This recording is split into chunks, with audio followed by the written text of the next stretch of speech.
Hansı məqamda hiss elədin ki, əziyyət çəkirsən, bil o məqamda Allahın əzizisən.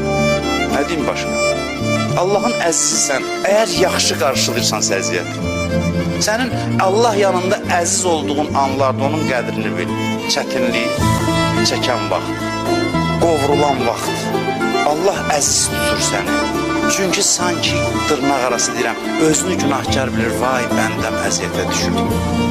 Dünən də dedim, dünən ki, Allah sən əziyyətə salma. Bu nə deməkdir? Əziyyətə salırsan, bu yandan da deyirsən, vay, belə deyil, bilirsiniz, yenə deyirəm, hər şeyin bir zati həqiqəti var. İnsan cənnət adlı yerə bunu keçməmiş gedə bilməz. Bu Allahın qüdrətinlə bağlı məsələ deyil, bizim tutumumuzun zəifi ilə bağlı məsələdir. Ona görə də bir mənada naçar qalır. Bir mənada bu yol adam keçməlidir ki, cənnəti. Deyə bilərsən ki, ay Allah, mən elə cənnətdə yaradardım. Vallahi mümkün olsaydı yaradardım.